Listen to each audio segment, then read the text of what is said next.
All right, my name is Kurt Ricks, and this is my presentation on inclusion. Hopefully you can see that I'm in a little exotic locale right now, and I'm kind of proud of being with the Hawaii in the background, but I have to go quickly because there are a lot of slides, only 15 minutes to record. I chose two articles, both from the business community. The first one by Grossberg and Conley, Great Leaders Who Make Mixed Work. They took 24 prominent CEOs, interviewed them, looked for commonalities, and came up with 8 common practices of successful inclusion. The first here, practice 1, had to do with a willingness to go get the hard data, take data that might be uncomfortable, and then use that data to drive your plan, not simply accumulating a book to stack in a corner. The second practice really was about taking your managers, the followers nearest you, and making sure that diversity wasn't just a book on their desk or a plan that they hoped went away. They had to make it part of their daily routine.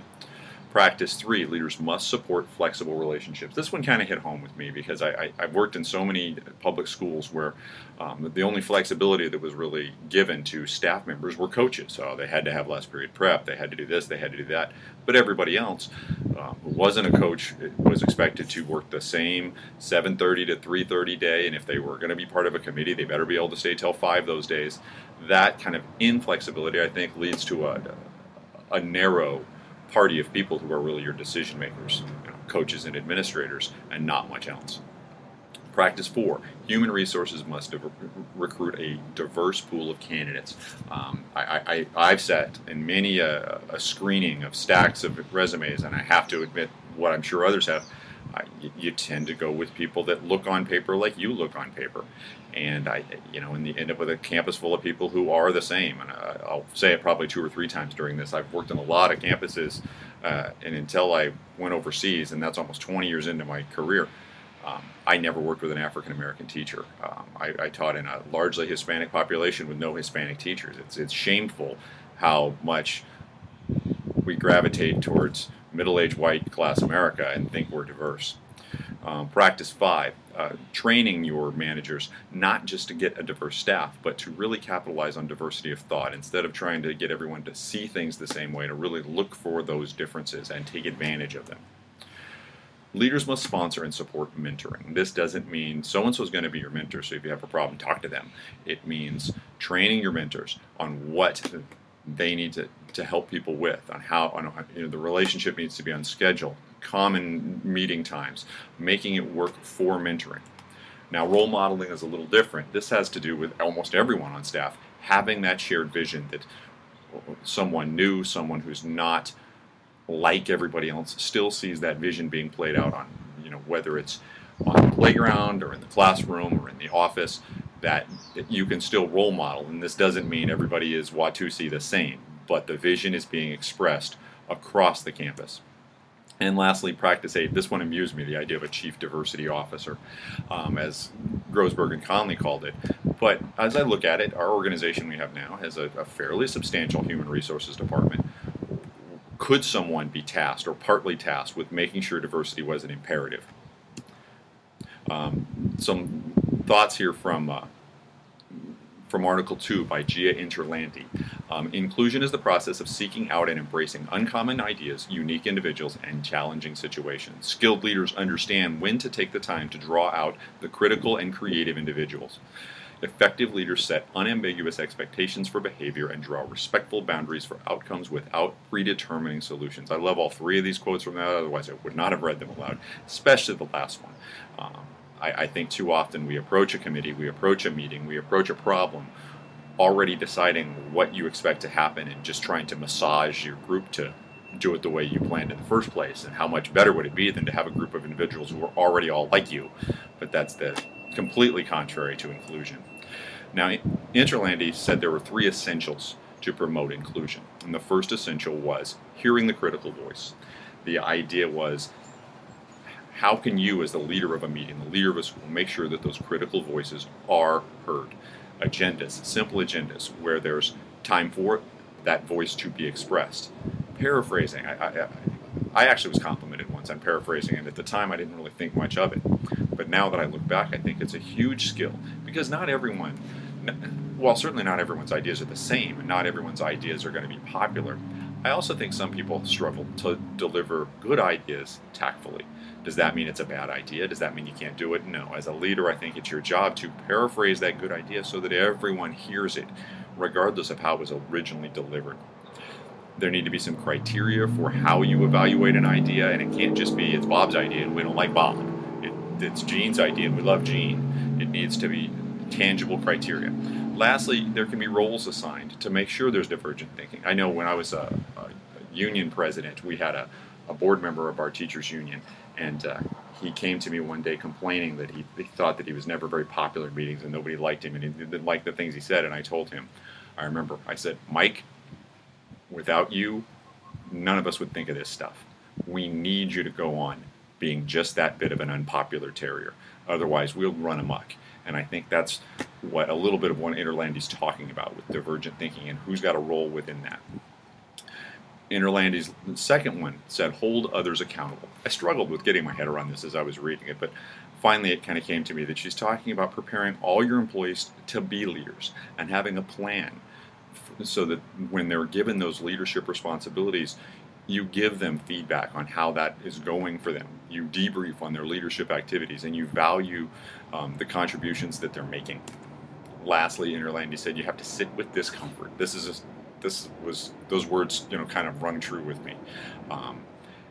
The tendency is to not want to hear you're doing something poorly, because then you have to change it. And it would be so much better if it just didn't have to hear that. But the ability to hear it and not take it as a death sentence, but instead take it as a launching point, really rang true in both these articles. Lastly, Interlandy concluded with this quote, which I very much liked. She said, the purpose of leadership is to get good work done through the free will and combined effort of many. Now, currently I'm an international school administrator. I direct a school in Chengdu, China. Very exotic. Everyone should go there. But at the same time, it has a different organizational challenges and hurdles and advantages than maybe the public schools I was at for all those years before. I think in many ways as an international school, we already have a leg up on inclusion. We're a curious culture of people. They did not leave the United States or Canada or Australia to go somewhere that was the same as where they left before. They did not go expecting everyone to be the same as them. We've truly discovered overseas the phrase that the ugly American utters most is, why don't they do it like us? And successful international teachers in that community don't say that. They're more interested in how you do things than how they've always done it in the past. Language is an issue too, with diversity, I think, and inclusion. And we're a language-willing group. Most people I teach with teach two or speak 2 or 3 languages, present me excluded. But there's not a hesitance to have someone around who's not necessarily like you. They're a worldly culture. They know that it's different out there, and they've experienced it and want to see it more. I do think that international teachers, a lot of them, are suspicious of education that they came from. They didn't go out to bring American education overseas. Many didn't like where they worked before in the United States, didn't like where they attended before in the United States, and are looking for a different way, a better way. Finally, they're flexible, and I think the flexibility is a huge part of this, a willingness to take up a different way to do something. Oftentimes it's thrust upon us. The power might not be out for an hour, it might be out for a month. We have a school in Ukraine that recently closed, put up a sign with a website on it, and managed to conduct its educational program for 2 weeks online, having never done it before during the crisis. There's still some work to do. We do have limited practices in human resources. We do tend to paper screen, and if you don't look the certain way on paper, you don't get to the next step. And how many diverse candidates do we throw out just because of a stereotypical best candidate idea?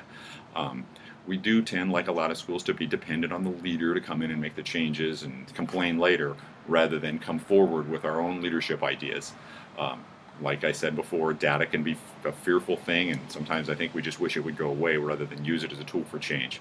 Also, we tend to be short-timers a little bit. International school teachers like to move about, and so it's hard to get a plan in motion that really can perpetuate itself when the principal or the teachers or both leave every 2 or 3 years.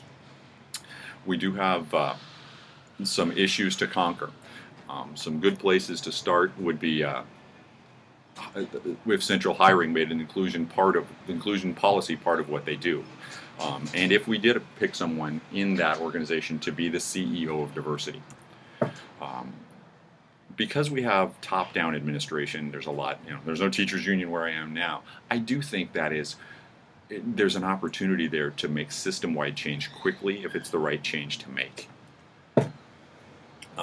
Because we have that frequent turnover that I complained about a couple of slides ago, it also gives us a lot of chances to continually talk about our vision. I have to go through it every year with 6, 8, 10 new teachers to say, this is what we do here, this is how we do it, and we're looking for better ways to do it.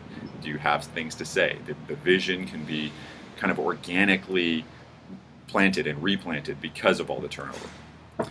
Now, lastly, there are some hurdles to inclusion on an international setting, and really in every setting. Even with all the multicultural things that I deal with and the lack of a large bureaucracy, challenges still exist to make good on the promises of inclusion. Most of those obstacles, though, I think I brought with me. The hiring of the most qualified people on paper is, like I said, a tendency that you have to get away from.